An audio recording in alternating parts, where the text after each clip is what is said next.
कहानी शुरू होती है 10 अप्रैल 1912। अपने ज़माने का दुनिया का सबसे बड़ा जहाज़ टाइटैनिक, जिसे अनसिंकेबल शिप का नाम दिया गया, यानी कभी न डूबने वाला जहाज़। यहाँ तक कि इसे बनाने वाली कंपनी वाइट स्टार लाइन के एक एम्प्लॉय ने कहा कि अगर खुदा भी चाहे तो भी इस जहाज़ को नहीं डुबा सकता। लेकिन आखिर क्या हुआ? इतना कॉन्फिडेंट होने के बाद भी आज टाइटैनिक एक मिस्ट्री बनकर रह गया है, और इसे आज हम 3D एनिमेशन की हेल्प से देखेंगे। ये शिप इंग्लैंड से अमेरिका जा रही थी, अटलांटिक ओशन से होते हुए। इस शिप को चला रहे थे एक एक्सपीरियंस्ड कैप्टन एडवर्ड स्मिथ। अपने सफ़र के सिर्फ 2 दिन बाद 12 अप्रैल को इसे आइस वार्निंग्स मिलती हैं। समंदर के अंदर बर्फ़ के बड़े बड़े पहाड़ हैं जिन्हें आइसबर्ग्स बुलाते हैं। इनसे बचने के लिए शिप्स एक दूसरे के साथ कम्युनिकेट करती हैं और वार्निंग्स देती हैं। ये शिप बहुत स्पीड में ट्रैवल कर रही थी और इन वार्निंग्स के बाद भी अपनी कॉन्टिन्यूस स्पीड से ट्रैवल करती रही और अपनी स्पीड कम नहीं की। इसकी वजह कैप्टन पर कंपनी का प्रेशर था कि सिर्फ 7 दिन के अंदर जहाज़ न्यूयॉर्क पहुंचना चाहिए। लेकिन अब आ जाती है 14 अप्रैल की रात। इस रात चांद भी नहीं निकला, तो अंधेरा ज़्यादा होने की वजह से आगे देखने में बहुत मुश्किल हुई। इसी वजह से जहाज़ की इस जगह पर बैठे हुए आदमी को आइसबर्ग नज़र तो आया और उसने फ़ौरन सिग्नल भी भेजा, लेकिन तब तक बहुत देर हो चुकी थी क्योंकि शिप आइसबर्ग के बहुत करीब आ चुका था। इस आइसबर्ग का साइज़ तकरीबन एक फुटबॉल फील्ड के बराबर था। सिग्नल मिलते ही जहाज़ को मोड़ने का ऑर्डर दिया गया और इंजन्स बंद करने का भी ऑर्डर दिया गया।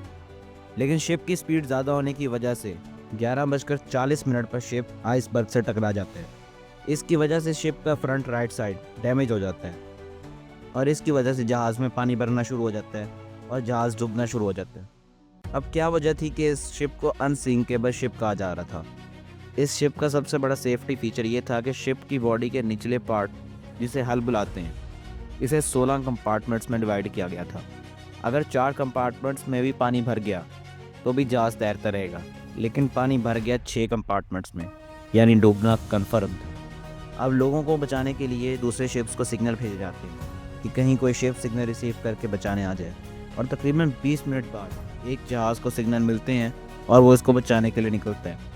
लेकिन इसे फुल स्पीड आने में भी 3.5 घंटों का वक्त लगना था। तो कैप्टन स्मिथ लाइफ बोट्स को यूज़ करने का ऑर्डर देते हैं।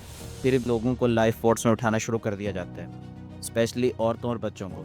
लेकिन यहाँ सबसे बड़ा मसला ये था कि शिप पर सिर्फ 20 लाइफ बोट्स थी, जो तकरीबन 1200 लोगों को बचा सकती थी। लेकिन शिप पर इससे डबल लोग थे, तकरीबन 2200 लोग। लेकिन आखिर लाइफ बोट्स कम होने की वजह क्या थी? इसकी वजह ओवर कॉन्फिडेंस, क्योंकि ये शिप अनसिंकेबल था। कुछ देर बाद जहाज़ टिल्ट होना शुरू हो गया। तकरीबन 2:20 पर जहाज़ 2 टुकड़ों में टूट जाता है और फिर ये कभी न डूबने वाला जहाज़ समंदर की गहराइयों में डूब जाता है। काफ़ी सारे लोग तो डूबने की वजह से मर गए, और जो लोग तैरना जानते थे वो ठंडे पानी की वजह से मारे गए। और इस एक्सीडेंट में तकरीबन 706 लोग जिंदा बचे, और दुनिया के सबसे बड़े शिप का काम तमाम हो गया सिर्फ 3 घंटों से भी पहले।